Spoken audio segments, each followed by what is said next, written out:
Amina Farah, Fab-U-Las Living, a knowledge and awareness platform about the transition of perimenopause and menopause. I'm really excited to be here with these fabulous women today, where we're going to talk about positive aging and about perimenopause, menopause, postmenopause, and other related things. So I'm Amina Farah, Fab-U-Las at 52. And I am Patricia, now Fab-U-Las at 57. And really enjoying this conversation because I think whoever said age is a number, they were right. Yes. I'm Amisha. I'm Fab-U-Las at 47, and I love my 40s. I'm Kirindi Odindo, Fab-U-Las at 54, and welcome to a golden age. Beautiful.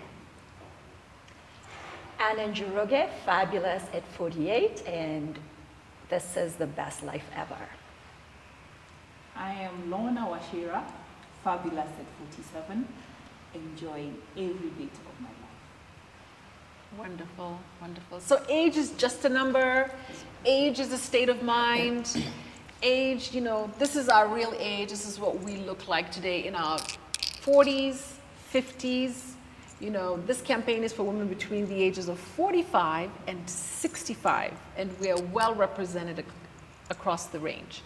So why don't we talk about what you love about being this age? Hindi?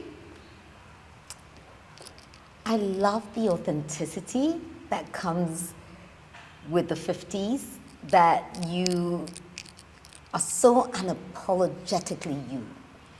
That you just step into your zone, wear your green metallic nails, and you just become, and it doesn't matter. Yeah. You are you, loved by God, loved by life, and really getting refined into something better. And I never thought it would be so good. Yeah. It's beautiful. You don't need anybody's approval, right? It's Absolutely just not. like loving being yourself. For me, it's just God, me. Yes. That's it. Yes. Okay, we'll jump here. Lorna?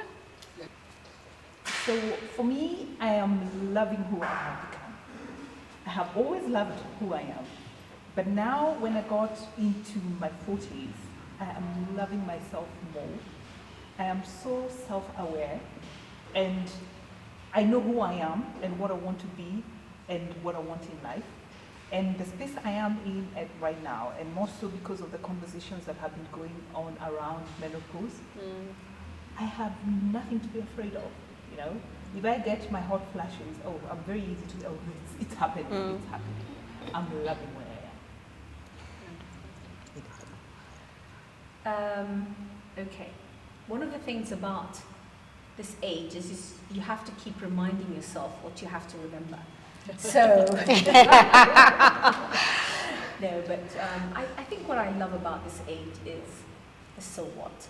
You know, been there, done there. The runway is, you know, so much shorter. So why not step on the pedal, you know, full acceleration? And I think that's what I love about this age. It doesn't really matter anymore. You know, you've been there, done that. Everything now is about icing on top of a cake. And that's what we're doing. I love that. So what? Okay, Anna? I think what I love about being this age, it's the first time. I've always been a little out there. I've embraced it. My age, I've been always a little bit different. I say in my 30s, I embraced my weird, but now it's about owning it. This is me. I'm not afraid for people to look at me that I'm a little bit different. I don't care. And it's the first time I can say I am head over heels with the woman that I am. I'm not perfect. Yeah. I'm not trying to be, and that is okay. Yes, that's what I love about these 40s and this journey. I think everything everyone said here, that's everything in a nutshell for me. But also for me, I've always been a bit of an introvert, and I've never been able to vocalize or verbalize what I actually wanted to do. So the majority of my life, I spent people pleasing. And at this age, it's about, no, I'm confident in myself. I'll say what I want. I'll do what I want. I won't do what I don't want. And I'm able to actually not care. I don't require validation from anybody for my existence, for loving myself, for valuing myself the way I want to. So I love this age because it's given me the freedom to be the person I've always wanted to be my entire life. Beautiful. Nice. Amisha pleasing now, right? Not people pleasing. Please me. I'm not pleasing anyone. That's great. So, do you dress differently? Do you know, during this, like, I guess when you're embracing your 40s and 50s, has your style changed?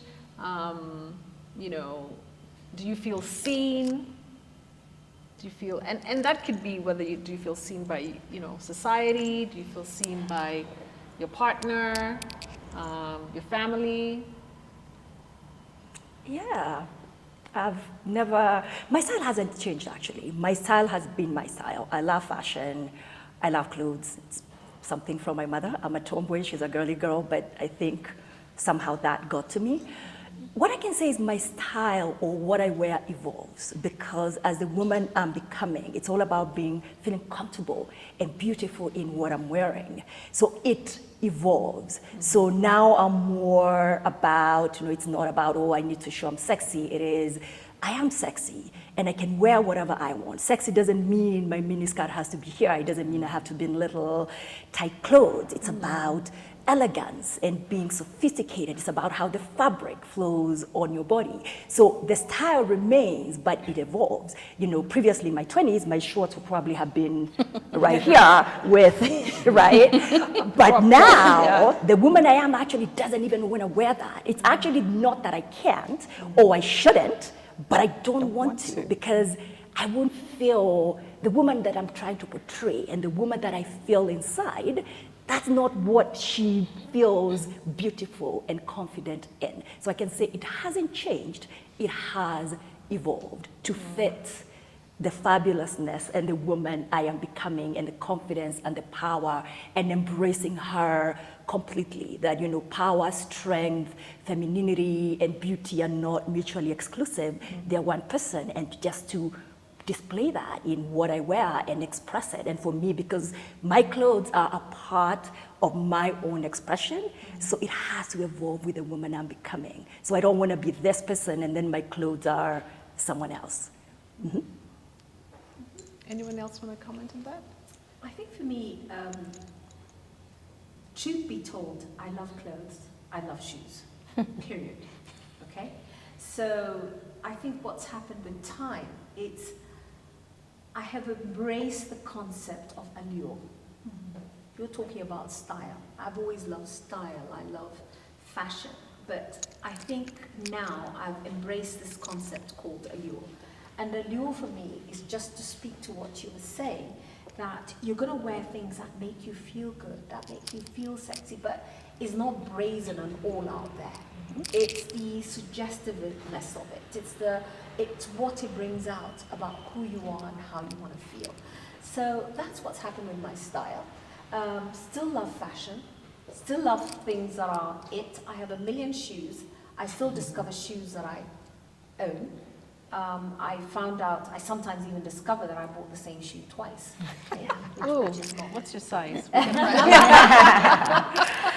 And it's just that sense that now I guess I feel it doesn't matter. You know, I think when I was a little bit younger, even though I loved all that, I always be like, maybe not. What are people going to think? Oh, I'm like this. Can I, because I'm so and so, dressed like that? No. Remember I said, so what? Yeah. It is so what? Yeah. You know, it's about how I feel and how it makes me feel first. And everybody else, you know, deal. Yeah. I love that. I also feel this, you know, you just feel comfortable with Yes. yourself, and that confidence radiates in many things, in what you wear, in, you know, what you do, you know, things that you decide that you want to try, you know. I think, Amina, for me, what I've found over time, I've always been that fashionista since I was a little girl. I always say schooling, Western education killed that creativity in me, but it still shows up, and I allow it to show up. I have changed. I was very much, like Badara says, I was that got to have my thing here and thing here, and people would gawk, and I'm like, because I can. And I'd always, because I was six-pack, I was like, this is the time to do it. I was always aware that there would be a time in my life. And for me, it's, no, I can't. Simply because I'm looked on differently. In the role I play and who I am in society, it's not so much that, it's the judgment I'd have, but I have to be aware I live in a society. I am not the individual, I'm African. So I need to step out with the different roles I play and present that to the world in the best way I can, keeping true to the fashionista I am, keeping true to who I need to be, but also the well-being of who I am. So I'm not going to wear my stiletto shoes anymore because I'm a little more aware of my hips and what's going to happen. I don't want to pay for a chiropractor, So I am a little more blocky, but I will still do what I need to do, but with an awareness of, the elegance I bring to the room has to be related to the context I'm in. So where am I? What am I doing? Who am I with? What's around me? The ecosystem, am I blending in, or am I just, really just showing up like the fireball that I can be, So yeah, I look at mood, emotion, but I also balance it with where I'm going to be. Like the outfit I was going to wear today.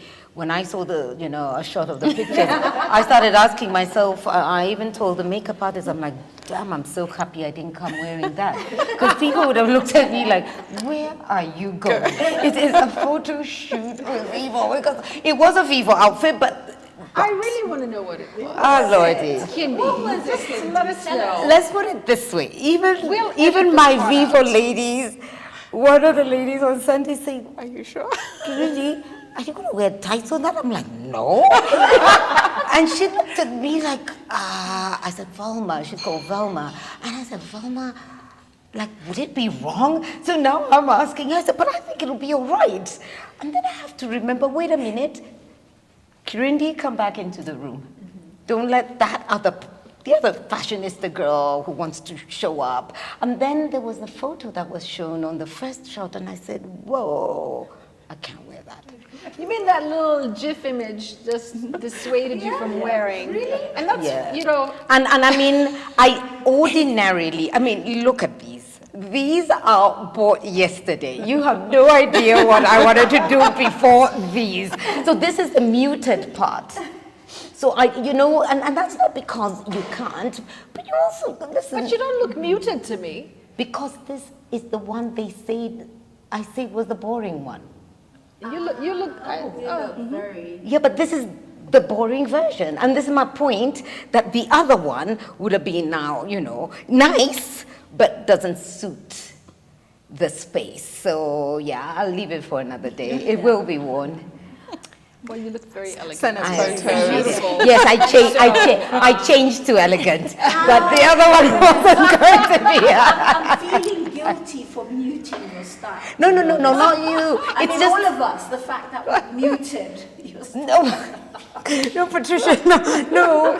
I mean, anybody who knows me knows what I'm saying. Okay. They know where I can go. So. This is the appreciated version. All right. During this age group that we're in, 45 to 65, as I put, and more so 45 to 55, we are going through a transition in our life, a hormonal transition, kind of the last part of our sexual and reproductive health kind of like transition of perimenopause, menopause, or post-menopause. So I'd like to know where you are in the journey and how you're dealing with it or embracing it. Let's start from there. Who has, Amisha? I think my story is a little bit different from menopause, but I would say I'm still menopausal. And I remember when I first felt the symptoms, I keep telling people I turned into a crazy person.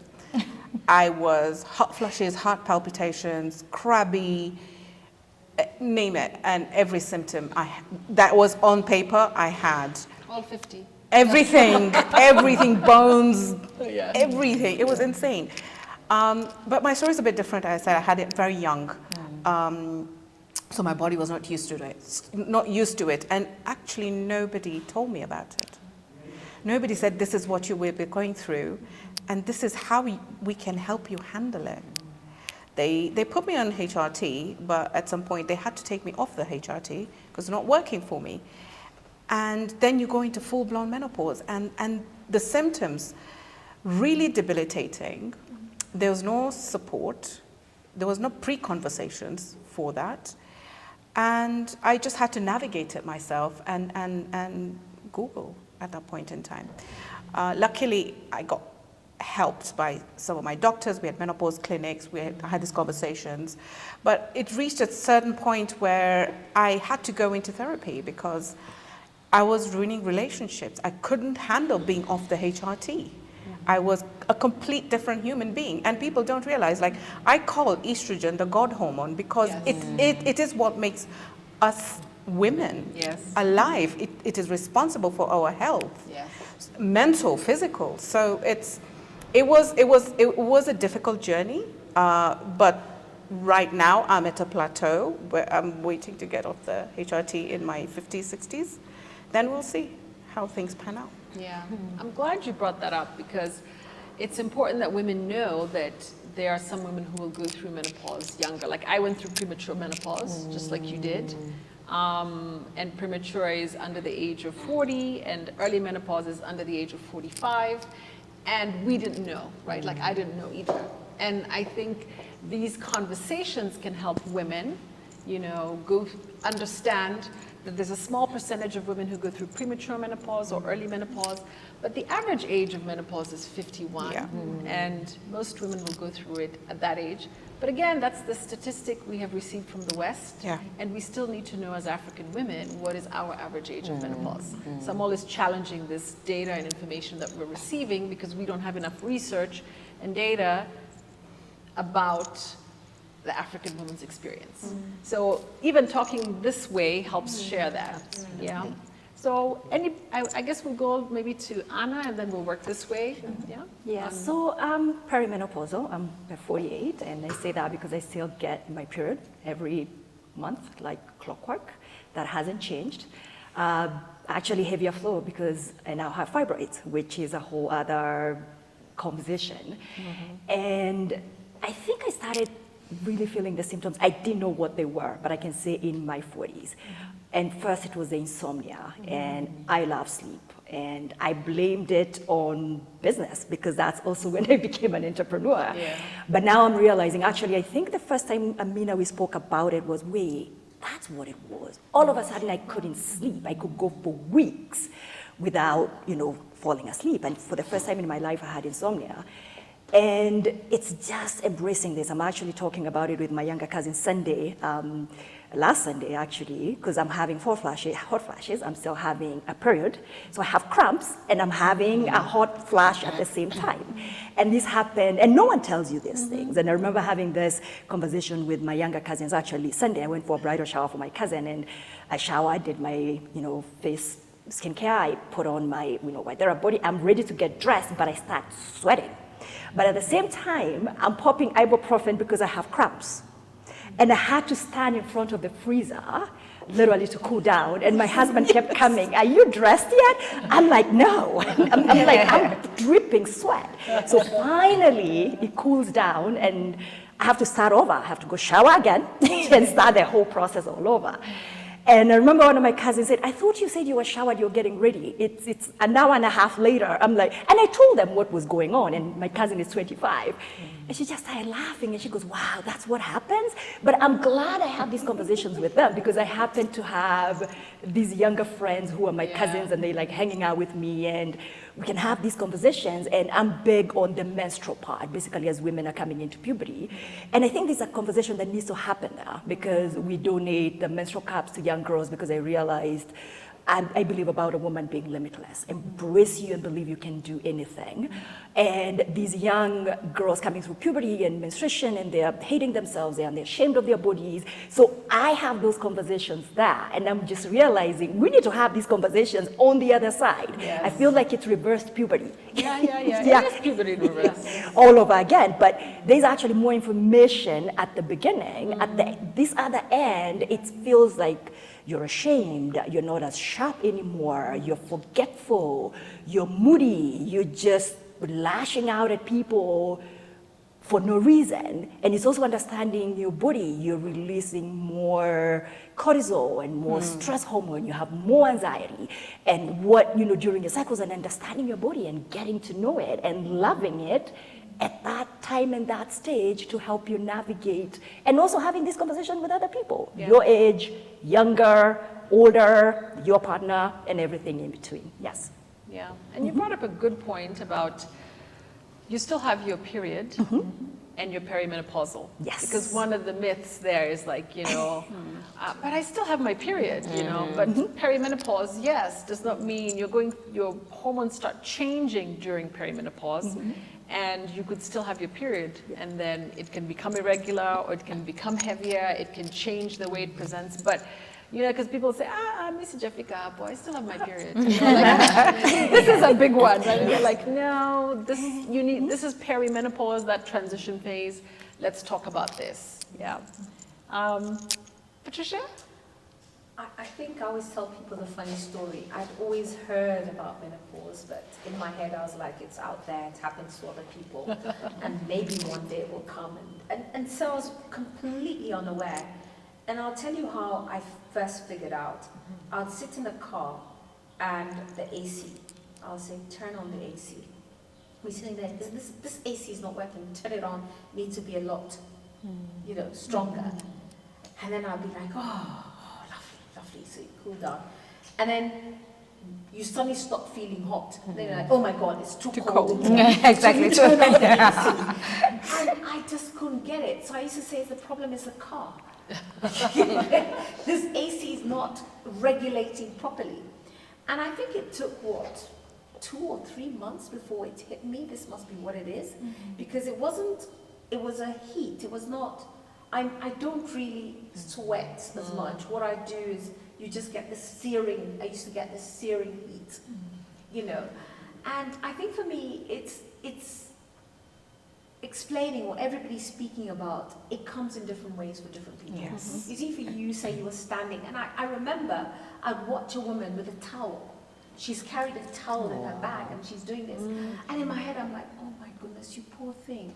Oh my goodness, imagine having to carry, you're dripping, and the towel gets wet. And in my head, I would think, this, as women, I think we must be cursed. I mean, from this now to that, when is it ever going to get better?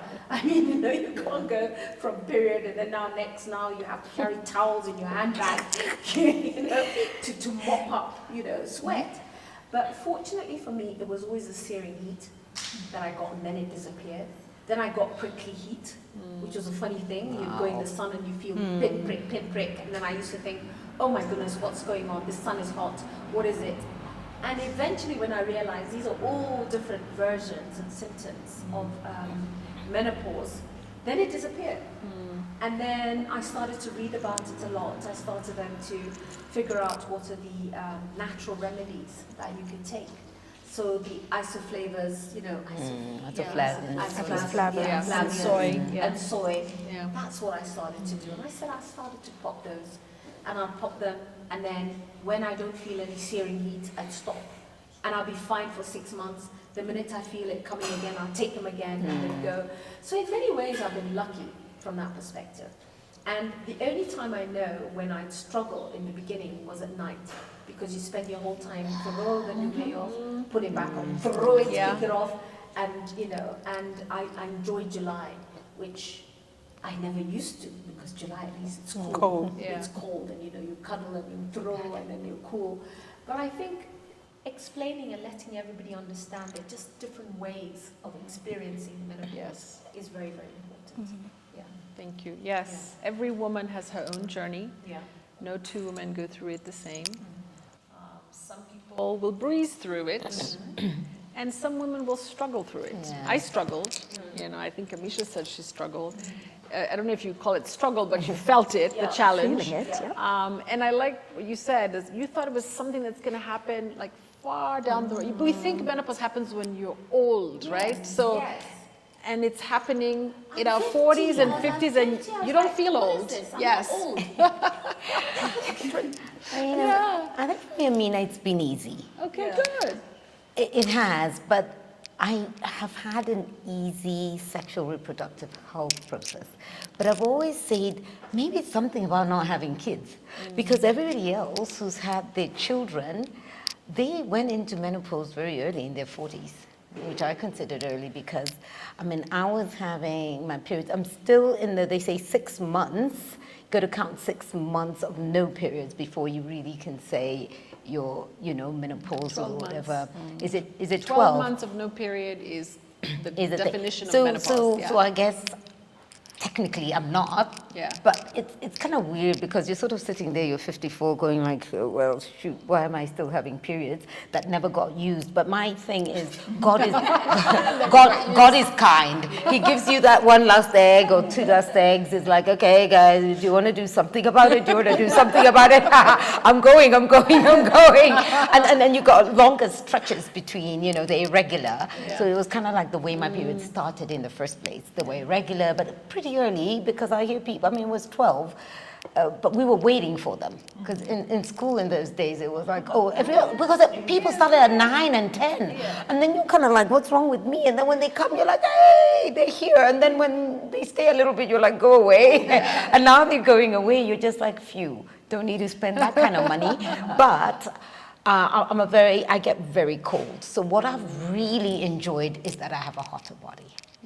That the heat has been so good because I'm a Mombasa girl living in Nairobi and, you know, socks and heaters. And now your body's hotter. So you can do July well. You can sit here without asking for things. I really, really do like it. I don't really get the big hot flashes. I mean, everyone's like, even at Vivo, I was telling them, oh, it's a bit hot, isn't it?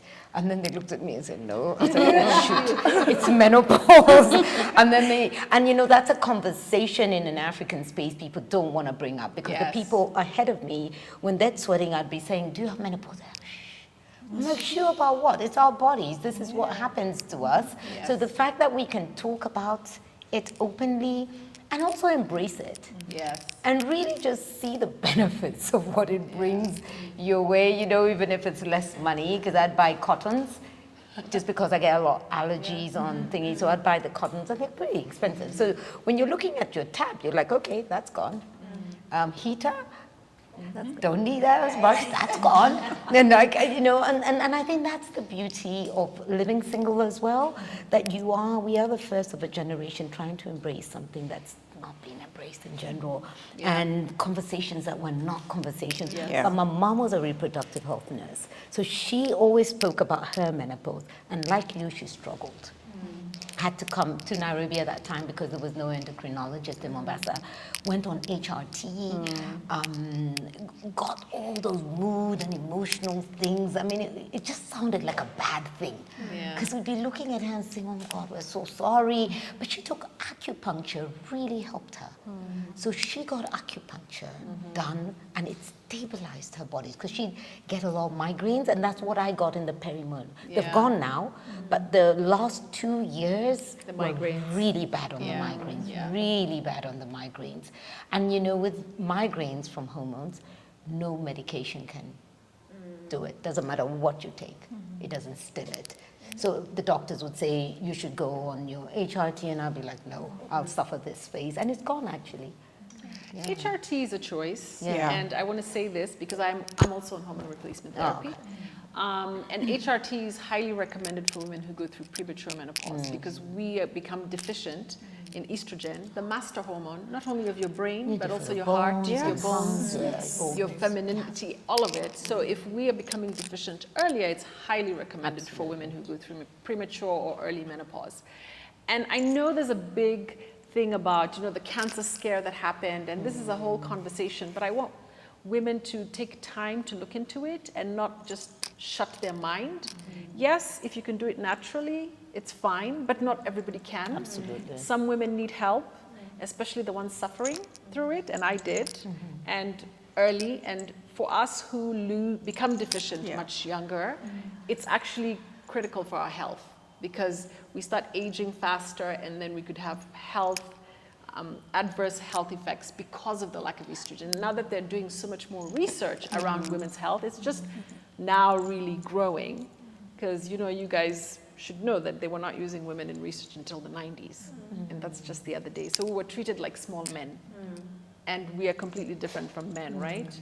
So now this understanding that we are unique hormonal beings as women, and we really need estrogen for our brain, for our heart, for our bones, for our genitourinary health, our vaginas, our uterus, all this down here.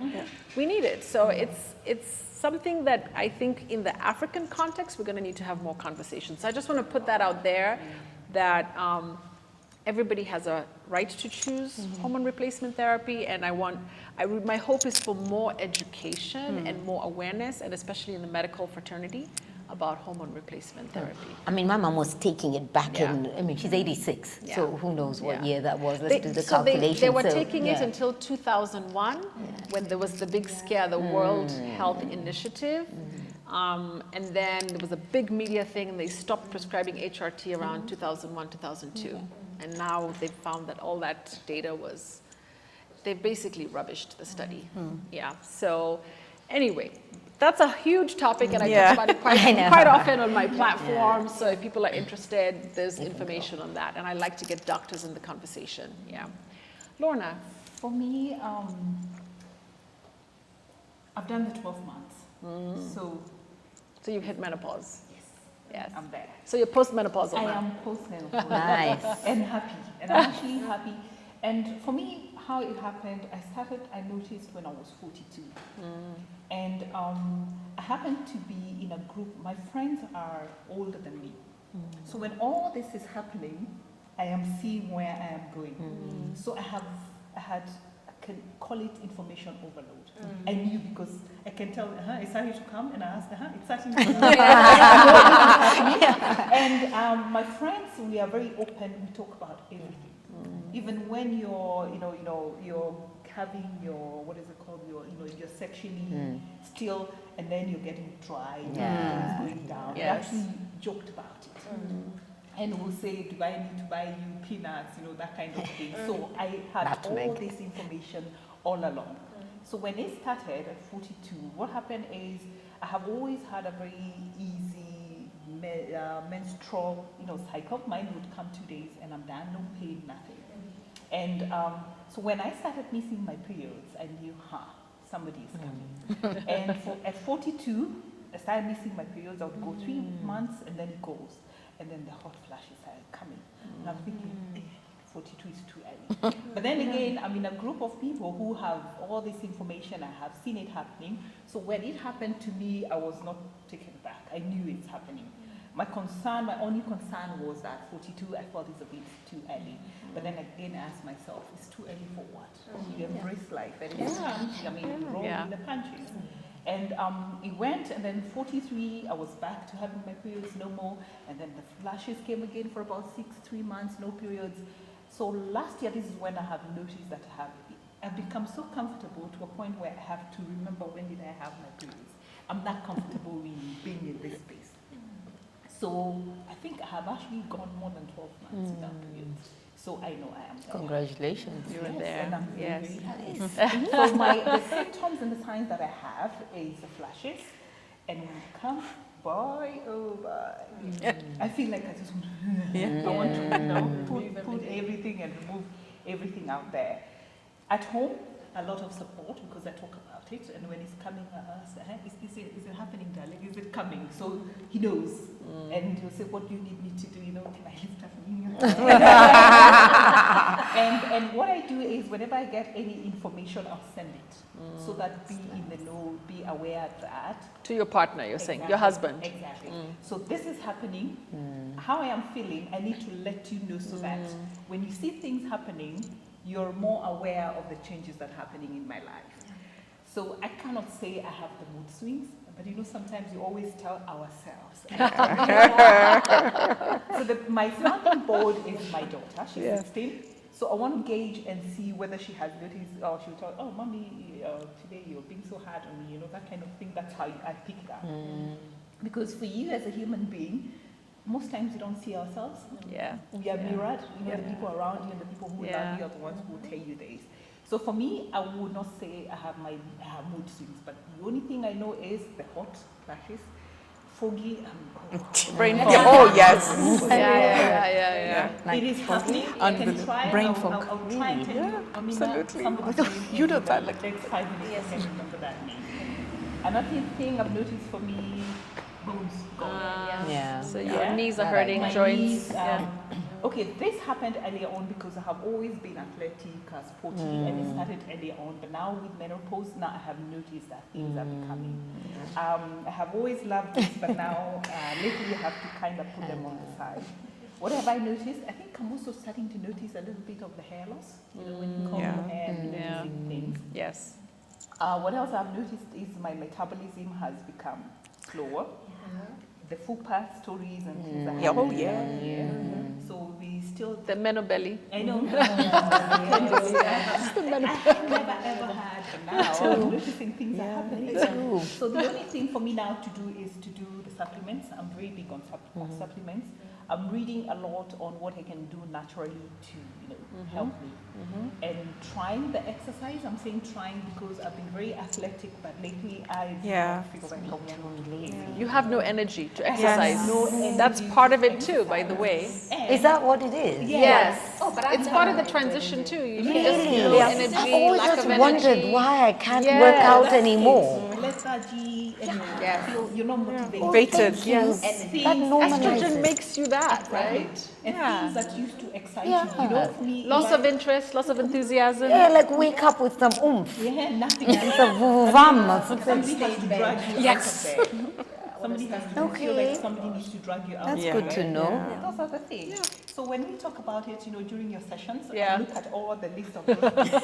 I did never think I have until I look at the symptoms. I'm like, Yeah. You're ticking many boxes. Yeah. But I love the fact that we are in this kind of a forum. Everybody now is talking about it. I think what I'm going to touch on is my mom. Yes. We never talked about it until now. I'm the one who is bringing the conversation to her, and I'm asking her, Mom, if this is how I am feeling with the amount of information and having friends to talk about, How was it for what did you you? do? And imagine their time, the men did care, for lack of a better word. They didn't care. I mean, you have your moods and he's thinking, what's wrong with this woman? But now we're having these conversations, and I love the fact that I talk to her and she tells. And the only thing I can do for her is sympathize with her, because you can imagine you're going through all this and you have no information. First, you also don't understand yourself because there's no information out there for you to, relate, read about and talk about with friends. In those days, it was frowned upon. The moment you say you're menopausal, you have been deleted off the list of women who are productive and in society. Now that you've gone to that point where you cannot give birth or you're not fertile, as they can say, you are relegated to something somewhere. And I feel for them that they went through that. So for me, my encouragement and for you is, let's have those conversations with our parents too, our mothers too. If you have ladies there who didn't have, because I believe it's a topic or something they would have wanted to talk about. And if you're able to embrace it and to show to them that I need to learn from you and I can also tell you something, it will be something good for them. And then also the fact that now we are talking about it openly. I mean, I don't hide. When it happens, whether I am in public, I remove my phone and I feel nothing. Yeah. And I'm happy. I'm actually, okay, I mean, this is me. You either take it or leave it. Okay. I love it. Yeah, thank you. But the other thing I want us to really put message out there is that menopause is not just about the hot flash, and a lot of people just go to the hot flash immediately. But what we're not talking about is, you know, the effects on the brain, the heart, and the bones. You know, that your risk for heart attack is higher, your risk for diabetes is higher, your risk for osteoporosis is higher, unless you're doing like lifestyle things, including strength training and making sure you have the proper supplementation, not only from supplements, but also from food, you know, eating. I always tell women, get phytoestrogens in your diet, the plant estrogens, the natural. Even though I take hormone replacement therapy, I still do phytoestrogens like flaxseed, which I crush and I put in my food because it's also omega, it's phytoestrogen, it's also fiber. I mean, it like checks so many boxes. I It's take like the flaxseed oil because I'm not good at my food. But take the oil is not as great as the seed, seed and then you have to itself. crush it about 60%. So you don't crush it all the way because it'll now smell like the oil. So then you also make it bioavailable, and you still get the fiber effect. So you're just trying to open the flaxseed, a little bit. so you have everything. And it's doing that. It's phytoestrogen, it's omega, it's fiber. But I think about this, and I think someone mentioned it here. Yes. You know, as women, like surely, I'm Christian, I'm like, what did Eve do? Like You can ask that. like seriously, and my mom said, you know, I'm going to remember when I get to heaven to ask God, what did Eve do? Did Eve live as long? No, but the thing is that, you know, in the Bible, they talk about like because you've done whatever for the rest of your life. Oh, you mean like what did our she do lives, wrong? Yes, our lives as women are hard work. It's hard work when you think about the bits that we have to knit together, and it's just never ending. I think if I just lean on this, because I was listening to the conversation when we talk about periods of menstrual cycles and everything, big stigma until now, and we're trying to destigmatize that. Yes. You know, these campaigns like the one we did recently, shame, no stay no shame, you know, that kind of a thing. Here we were, you were stigmatized about that. You couldn't talk about that. You could Yet talk this is about what your brings periods. life. Yes. Exactly. Now, when it's over, you also can't Can talk talk about that. something Yes. else. I'm like, What oh, is all goodness. this? Yeah, absolutely. What can we talk talk about? Your children. That is natural for us. We can't ever talk about. And if you don't have children, that's a problem. Then that's also a problem. That's also a So what I love about this era and this life we're in right Yes. now is that we have the permission. Okay, I don't even think, we shouldn't even be asking for the permission. No. But there's We a space. are having and creating the spaces Yes. to talk about these things and talk about it. And really, if anybody wants to judge you and everything else, That's that the is problem. them. But quite frankly, what excites me about the world we're living in now is that we're able to speak about Absolutely. this was the last one.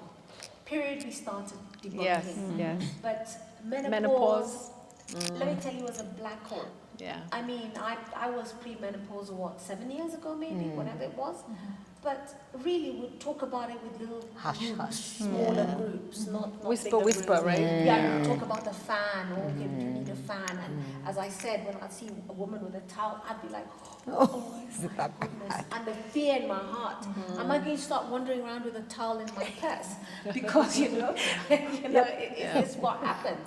You know, so I think the fact that we're starting to have these kind of conversations, and also making us feel confident as well. Because again, I'll tell you the myth I had.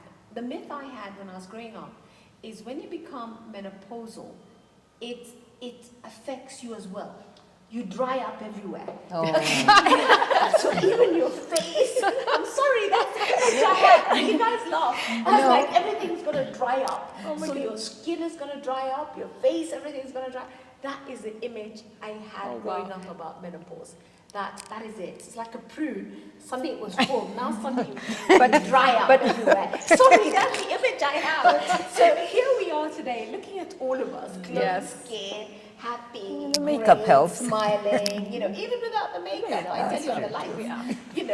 We're okay. Actually, we're great. We're fabulous. We're glowing. Yeah. No, but that's part of that whole, I think the shame around it is that we become old, we become dry, we're not fertile, we're irrelevant, that's, if you have that in your mind, there's some women who think that, I can't say I'm hitting menopause. I think the People are gonna harder look at me thing, closely and start saying, Patricia, when you say that, my bigger fear was dry vagina. And that, you know, that was like, But let me say this, okay? So What happens to your sexual more health? than close to 80% of women, so let me just say this. Close to 80% of women will experience genitourinary symptoms, or they call it the GUSM, genitourinary syndrome of menopause. Yeah. And it may not happen now in the 50s, but as you go into the 60s, because you don't have estrogen there. So if you're not putting vaginal estrogen, I'll say that, Yes.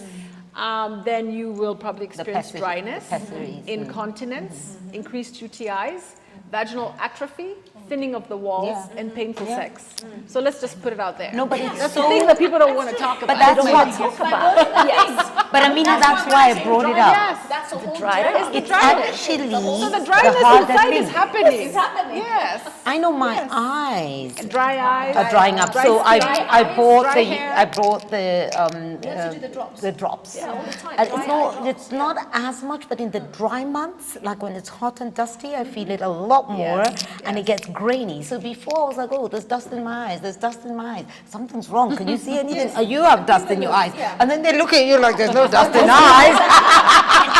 And then you're like, and it's kind of stuck. Yeah, like, oh, stuck. Crazy. Yeah. So I have a friend actually, she's in menopause and she's been getting ear infections. And literally kept going to the doctor, but they can't figure out what's wrong. So she had to explain to the doctor, I'm going through menopause. And that's when the doctor was like, oh, you're drying up. Yes. So we also have to tell our doctors.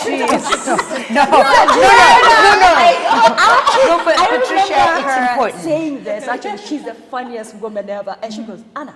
And she said she's from Mombasa. Yeah. Kila kitu inakauka. Your vagina is drying up, your eyes are drying up, even your ears are drying up. But she is the most gorgeous woman you have ever met. And it's also this, we have to tell the doctors, even when we see them, what is going on with our bodies, because sometimes they're just treating us normally, but there's something a little bit more. She had been going for a month, drops, the ear heals, it comes back again. And now once they sorted what was going on, once the doctor figured out, okay, this is what's going on, it hasn't come back. But it's important you brought that up. It's very interesting because I picked up in my 40s eczema in the ears. But I was in the US when they did this. But it's interesting, they didn't even, you're bringing it up and I'm thinking, is that why at 45 I probably got this? And I was like, what's that? They're like, think about it like, dandruff in your ears. I'm like, ooh. And they're like, but you can take steroid, like medicine. And I said, no, I don't want no steroids. But they're like, okay, just put in natural oils, like olive oil and stuff. But when you bring that up, I am almost certain it was related because I kept on saying every time I'm in my 40s, something new comes. I'm allergic to underarm stuff. You're starting to get like sensitivity to things. Well, we have estrogen receptors Yes. all over our bodies, right? So if estrogen is going down in our body, our wonder hormone, as I call it, then we will get those effects. Like, even to things as brittle nails, things that you don't even associate, right? That definitely. And even there's an for your effect. body, you talked about exercise a little, but you also learn you can't exercise the same The way way. you Yes. used to. The high intensity, the running, Yeah, actually yeah. that works against you. Yes. Absolutely. So you need to be more about the weight training because it also protects, the structural muscle and protect your And bones, your bones. and everything Bone else, and density. also increasing your protein intake. Yes. Because what I've been learning lately, apparently when you're going through menopause, even your body is not absorbing protein as it should. So you need more in order for it to absorb more, and that's when you need it the most because your bones, your body. So you actually need a little bit more intake of protein because your body is not just taking it in as it should. And I think those are things we need to talk about as women also. Absolutely. Because women say you start the weight gain. I've been exercising, I've been running my whole life, but this is not working anymore. No, stop running. Yeah, you're doing the same thing. Yes. And your hormonal it doesn't balance work. has It doesn't changed. work. It doesn't work anymore. I think it's really interesting that we are having this conversation as people who are going through menopause, who've seen other people go through menopause, but the medical fraternity is still behind. very backwards. backwards. And there's a reason for this. I think I asked a doctor a question on this, and they said it's a paragraph in med school, right? It's incredible that how many billion people are we on this planet? May 10 not be billion? 10 billion, 50% of us. More than half, actually. More than half alive. right, have no representation in this field. So I think when you said that the doctor said drying up, it just shows the ignorance because they don't have any background knowledge on it. You know, so again, it's a challenge for us because we are having these conversations as women, but we don't have the necessary support from the medical fraternity. We don't have the necessary support structures to help us during the process because, okay, yes, we are normal human beings, but the science behind it is important. What works for you doesn't work for me. But you know? also, as I say, the saddest thing about us as women, with every single thing we've been through, is that you talk about the science, but it's always assumed it's life for you. You should just get on with it. Just got it I with mean, it. you know, you ask yourself about when you have period cramps, why they never do anything. Yes. But you should deal. Yes. You think about childbirth, that it's painful. Yeah, but that's the way it is. It should be painful. Just deal. Get on with it. Get on with it. That's how you are. Same thing now with menopause. What's your problem? Yeah. Just Get get on on with life. it. Just get on with it. And that's why there isn't the energy or the effort or the investment in order to do that. And that's why you need more voices where decisions like that are made to start doing that research and recognizing that we should be, you know, supporting things that around women, which are life. But guess what? You don't have to.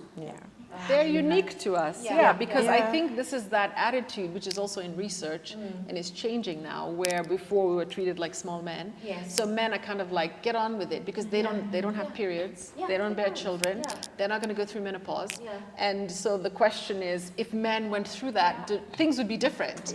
And I have to say it, they would be. because in reality, erectile dysfunction in men with Viagra and Cialis is more available in the pharmacy. Absolutely, than than what if we you need as women. vaginal estrogen. Yes. So I've gone and they've not had it for 3 months, but they always have Viagra and Cialis because the man, things are still looked at from the perspective of a man. Yeah. And so if we're saying no as women, we want it to change, the conversations help.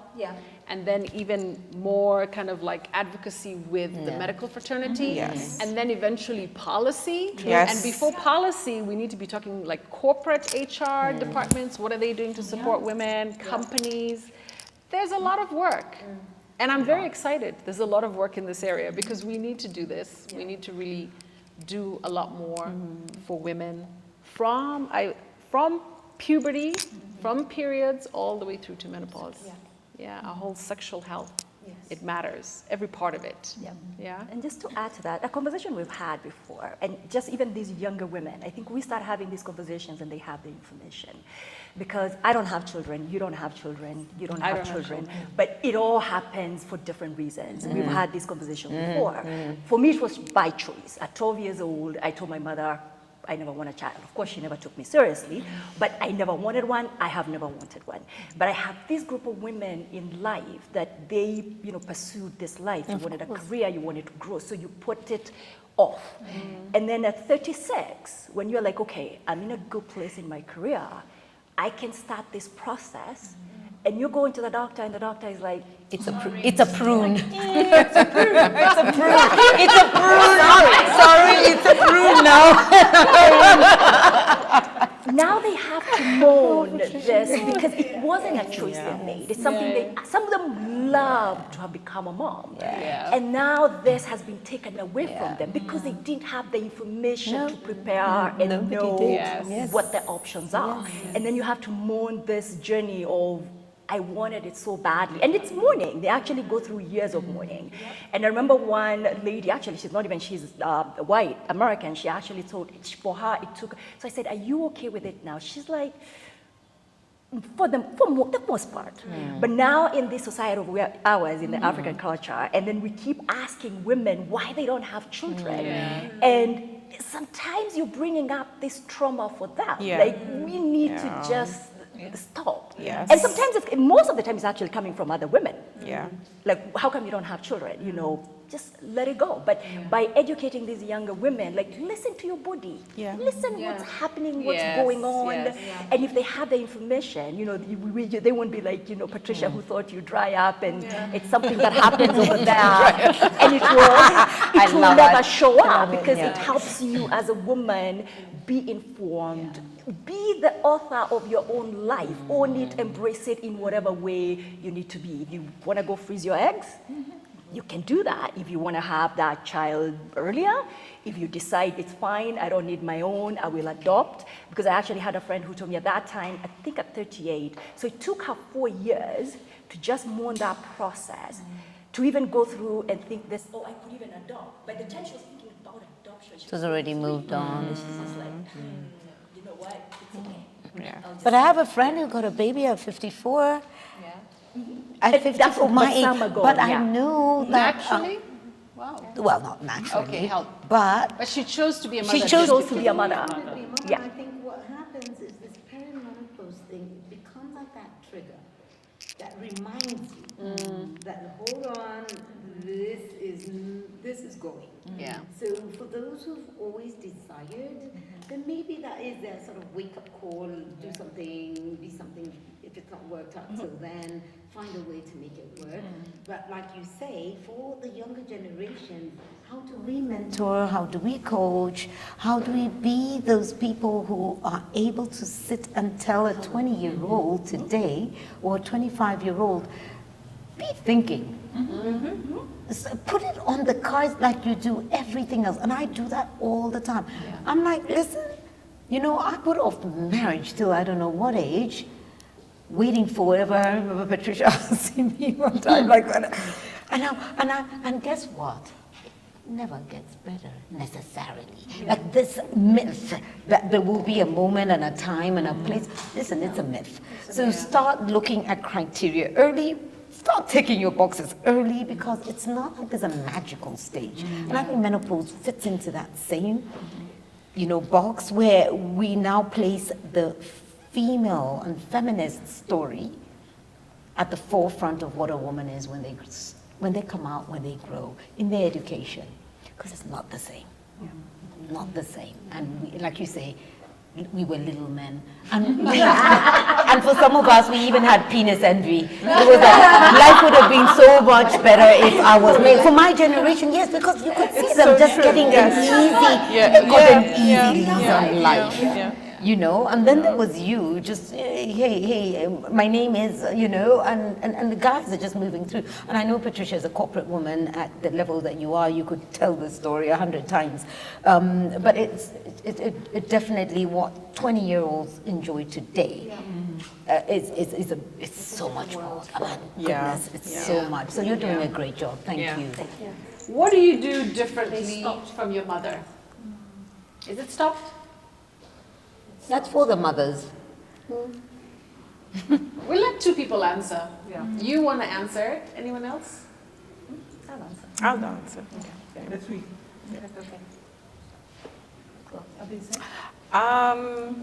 What would I do differently from what do you do What do I do differently? today at this age? Celebrating your age. Yeah. And looking back at your mother, what do you do differently than I'll your keep it mother? very short. I'm very self-aware about my body, which she wasn't. I'm very conscious about getting information as much as possible. I live a healthier lifestyle. I eat better. I think these are things that she never did because she didn't have that information. So that's what I do different. Thank you. I think for me, I was very lucky to have a mother who was very much on the forefront of supplementation. She's 86, goes to the gym. Everybody else is that much younger. So I'm lucky that way. But I think what I do differently is I show up differently. I show up as me without a need to still have that whole societal validation. So that I do differently. I step out into myself in a way that she doesn't, that still embarrasses her, but it embarrassed her when I was young. And she's like, you can't do that, you can't do that, you can't say that. I'm like, yes, I can, I've learned it. I'm 50-something. So I'm able to be my own person and allow that to shine forth without an apology. Wonderful. I'll say very quickly what I do differently.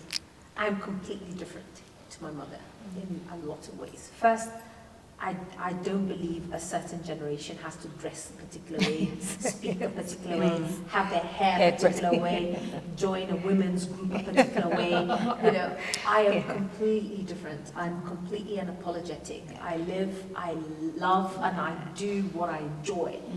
Unapologetically, which I think in my mother's generation they couldn't. They spent too much time worried about, at this age I wear tents. Absolutely. At this age I do this. At this age, you know, I don't do that. Wonderful. I'll say a quick one. For me, all that you have said, but what I have done now, I'm taking it to my mother. When she says, oh, you don't do this, I said, Mom, I can do it. Mom, you can wear this. Mom, you can do this. So I'm making sure that I'm bringing her along with us. The who we are, because as you said, we can live different, we do things, we eat, we go to the gym, we exercise, we can sit down and have conversations. So I'm always finding myself going back for her and pulling her out even when she's feeling shy and feeling I cannot have this conversation with you, and ask her, we can talk about sex. We didn't talk about it, but right now I can tell you what is happening in my marriage, in my life. And sometimes she say, hey, I tell her, Mom, I need you to listen. So that in case you ever get to a point where my other sisters, you can have, I am older. So if I am able to tell you this, I'm opening this conversation and telling you it's okay for you to talk about things that you could never. I'm giving you the permission to tell me what you would have told me. Now I'm older enough, I understand it better, I want us to have this conversation. That's what I'm doing differently. That's beautiful. It's like a gift almost you're giving back to your mother. Yeah. I think for me, it's just the freedom to be shamelessly me. Because I feel like she would have been, but she didn't have that space or that opportunity. And a few years ago, that's when I realized, a few years ago, she actually told me something. I look at you, I'm in awe. Because I wonder where you came from. Beautiful. And what they don't see, and this is what my parents don't see, as the person I am, I said I've always been weird. I've never cared what anyone thought. I have never had the desire to fit in with anyone else. But they encouraged that. They actually nurtured it. They never beat it down. I was vocal, I asked questions. I remember, you know, I'm not dumb enough to tell my parents what I really thought at that age, you know, growing up in a Kenyan household, but I would write letters. I would actually write letters and leave them on their beds, Mom, Dad. And only once did my mother ever make a comment about whatever I had written. So now we're having this, and they were also teachers, maybe that makes a difference, yes, because they were both teachers. Now we're having these conversations about, you know, womanhood, and, you know, sometimes I tell her something that's going on with my husband, or she'll complain about my dad, and I'm like, you know, just let that go. And like, you know, you're teaching me so much. So I think the one thing that's different is the freedom to be shamelessly me, because I don't feel like she had the space to be that. Yeah. Wonderful. Okay. Thank you. So we're going to do the little high five on the side. We finish with Fabulous at any age and jump up and dance a little bit. Fabulous at any age. Oh gosh. We're almost there. Oh, that song is nice. It's such a good tune, man.